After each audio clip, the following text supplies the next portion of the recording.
Good morning, everybody.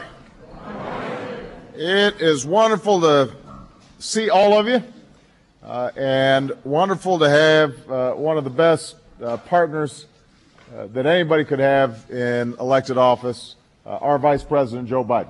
Thrilled to have him here.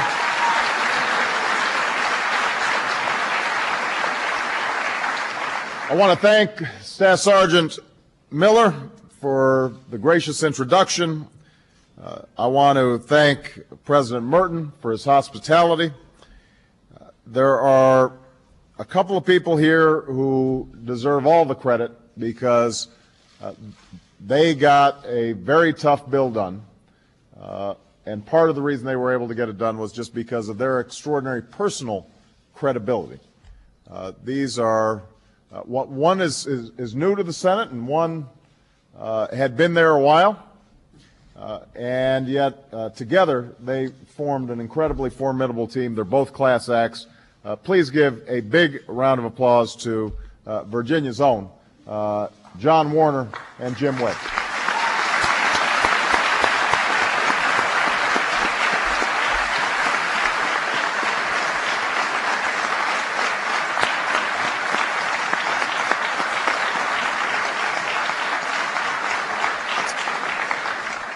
I know that we've got a number of members of Congress who are here, and I want to thank them all for their outstanding work. I want to point out that Senator Mark Warner could not be here, but we appreciate him.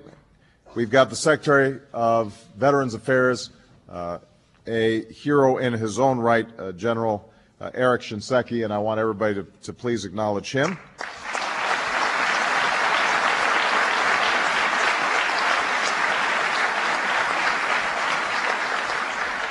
And of the original bill sponsors who could not be here today, we've got Senator Chuck Hagel, Senator Frank Lautenberg, Representative Harry Mitchell, Representative Bobby Scott, Representative Ginny Brown-Waite, and Representative Peter King.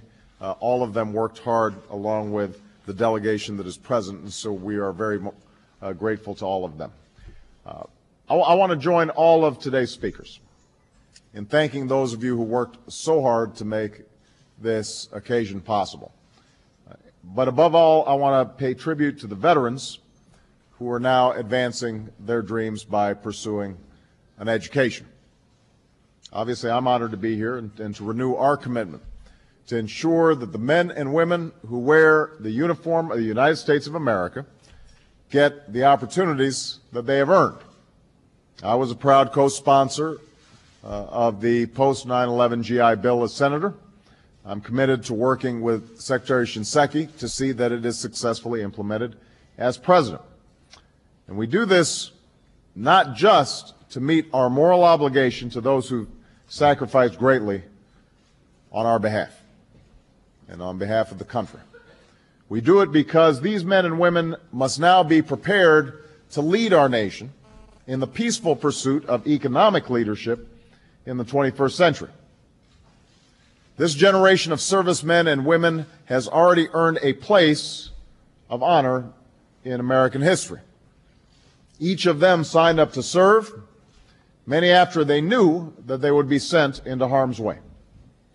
Over the last 8 years, they have endured tour after tour of duty in dangerous and distant places.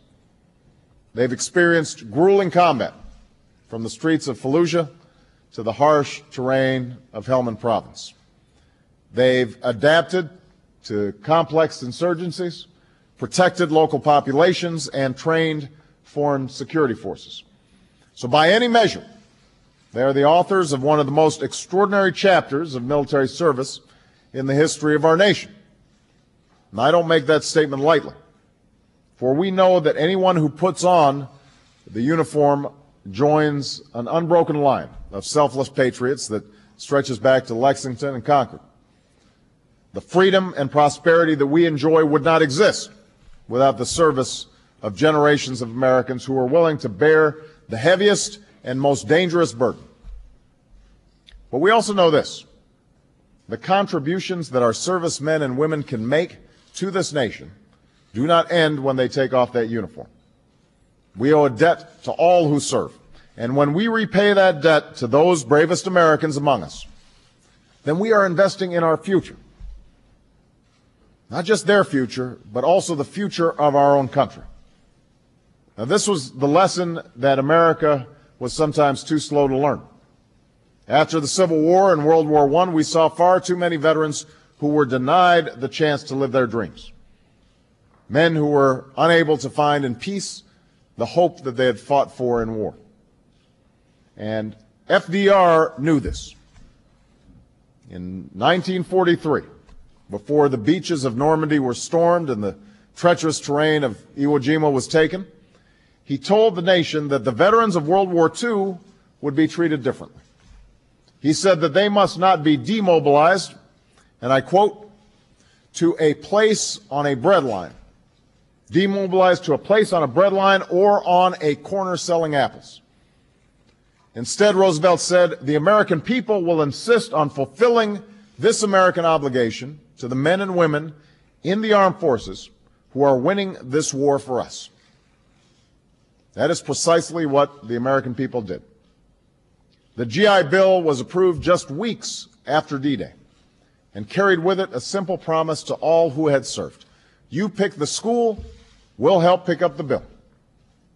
And what followed was not simply an opportunity for our veterans, it was a transformation for our country. By 1947, half of all Americans enrolled in college were veterans. Ultimately, this would lead to 3 presidents, 3 Supreme Court justices, 14 Nobel Prize winners, and 24 Pulitzer Prize winners. But more importantly, it produced hundreds of thousands of scientists and engineers, doctors and nurses, the backbone of the largest middle class in history. All told, nearly 8 million Americans were educated under the original GI Bill, including my grandfather. No number can sum up this sea change in our society. Reginald Wilson, a fighter pilot from Detroit, said, I didn't know anyone who went to college. I never would have gone to college had it not been for the GI Bill. H.G. Jones, a Navy man from North Carolina, said, what happened in my rural Caswell County community happened all over the country. Going to college was no longer a novelty. Indeed, one of the men who went to college on the GI Bill, as I mentioned, was my grandfather, and I would not be standing here today if that opportunity had not led him west in search of opportunity. So we owe the same obligations to this generation of servicemen and women as was afforded that previous generation. That is the promise of the post-1911 GI Bill. It's driven by the same simple logic that drove the first GI Bill. You pick the school, we'll help pick up the bill. And looking out at the audience today, I'm proud to see so many veterans who will be able to pursue their education with this new support from the American people. And this is even more important than it was in 1944. The first GI Bill helped build a post-war economy that has been transformed by revolutions in communication and technology. And that's why the post-9/11 GI Bill must give today's veterans the skills and training they need to fill the jobs of tomorrow. Education is the currency that can purchase success in the 21st century, and this is the opportunity that our troops have earned. I'm also proud that all who have borne the burden of service these last several years will have access to this opportunity. We are including reservists and National Guard members because they have carried out unprecedented deployments in Afghanistan and Iraq. We are including the military families who have sacrificed so much by allowing the transfer of unused benefits to family members. And we are including those who pay the ultimate price by making this benefit available to the children of those who lost their life in service of their country. This is not simply a debt that we are repaying to the remarkable men and women who have served. It is an investment in our own country. The first GI Bill paid for itself many times over through the increased revenue that came from a generation of men and women who received the skills and education that they needed to create their own wealth. The veterans who are here today, like the young post-9/11 veterans around the country, can lead the way to a lasting economic recovery and become the glue that holds our communities together. They, too, can become the backbone of a growing American middle class. And even as we help our veterans learn the skills they need to succeed, I know that all of us can learn something from the men and women who serve our country. We've lived through an age when many people and institutions acted irresponsibly, when service often took a back seat to short-term profits, when hard choices were put aside for somebody else, for some other time. It's a time when easy distractions became the norm and the trivial has been taken too seriously. The men and women who have served since 9/11 tell us a different story. While so many were reaching for the quick buck, they were heading out on patrol. While our discourse often produced more heat than light, especially here in Washington, they have put their very lives on the line for America. They've borne the responsibility of war. And now, with this policy, we are making it clear that the United States of America must reward responsibility and not irresponsibility. Now, with this policy, we are letting those who have borne the heaviest burden lead us into the 21st century. And so today, we honor the service of an extraordinary generation and look to America that they will help build tomorrow. With the post-9/11 GI Bill, we can give our veterans the chance to live their dreams, and we can help unleash their talents and tap their creativity and be guided by their sense of responsibility to their fellow citizens and to this country that we all love so much. So may God bless our troops and our veterans. May God bless the United States of America. Thank you very much, everybody. Thank you.